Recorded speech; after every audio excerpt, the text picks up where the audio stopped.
Hello friend, एक बार फिर आपका स्वागत है एचवर्स एजुकेशन में। आशा करते हैं आपको वीडियो पसंद आएगा। ये वीडियो है खनावा के युद्ध के बारे में।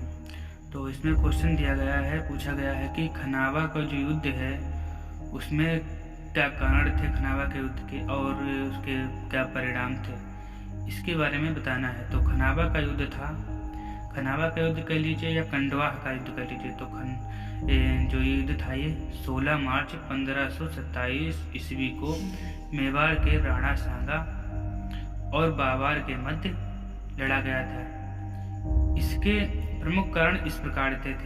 क्या थे? पहला कारण था कि राणा सांगा एक महत्वाकांक्षी शासक था। वह भारत में अपना प्रभुत्व स्थापित करना चाहता था। जब पानीपत की विजय के बाद बाबर ने भारत में रहने का निश्चय कर लिया तो राणा सांगा का बाबर से संघर्ष अनिवार्य हो गया।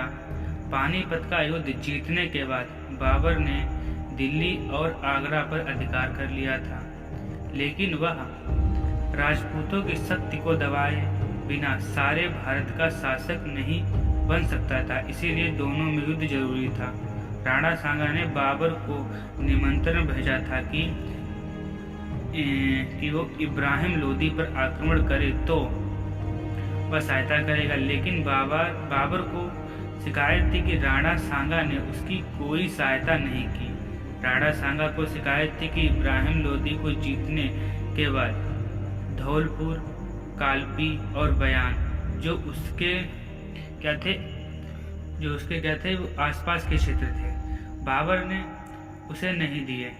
इन दोनों का वायदा किया था कि जो है इस तरह दोनों एक दूसरे से वचन भंग करने के आरोप लगाए, जिससे दोनों में परस्पर दुश्मनी बढ़ गई और युद्ध जरूरी हो गया।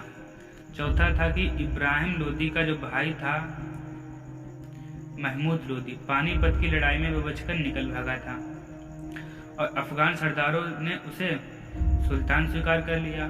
वह बाबर की सत्ता के विरुद्ध था। और पांचवा है कि बयाना का जो किला था जो राणा सांगा के राज्य के समीप था और उसके किलेदार ने बाबर की अधीनता स्वीकार कर ली थी। राणा सांगा ने आक्रमण करके किले को जीत लिया या बाबर की शक्ति एक तरह से चुनौती थी। राजपूतों की हार के क्या कारण थे? राजपूतों की हार के कारण तो राजपूत अधिक बहादुर, युद्धप्रिय और मौत से न घबराने वाले थे, लेकिन कुछ राजनीतिक भूलों के कारण और बाबर के क्षेत्र बाबर जो था वह श्रेष्ठ सैन्य संचालक तथा तोप खाने के प्रयोग से वे बुरी तरह हार गए थे। उनकी हार निम्नलिखित कारणों से हुई थी। बाबर एक वीर सैनिक और अनुभवी सेनापति था।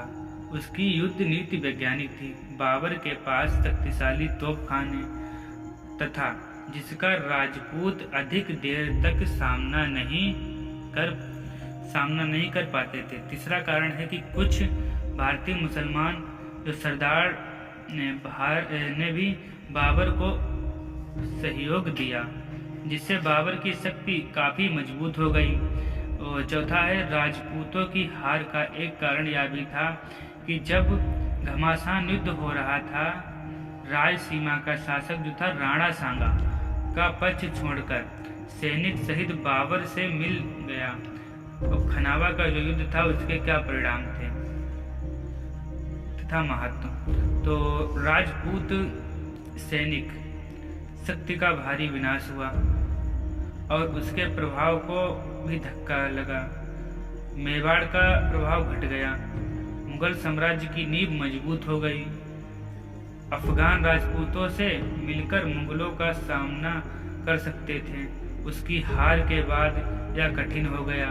इस प्रकार क्या हुआ कि खंडवा कह लीजिए या इसका दूसरा नाम है खनावा। तो खनावा का युद्ध भारत के इतिहास का एक निर्णायक युद्ध था। तो निर्णायक युद्ध कौन कौन से थे? एक तो पानीपत का निर्णायक युद्ध था और दूसरा था खंडवा का निर्णायक युद्ध। खंडवा का निर्णायक युद्ध बहुत ऐसे ही स्टिक है, इम्पोर्टेंट से इम्पोर्टेंट क्वेश्चन जो आपके लगभग सारी परीक्षा में पूछे जाते हैं। अदरवाइज अगर आप नए तो चैनल को सब्सक्राइब कीजिए और बेल आइकन को प्रेस कीजिए।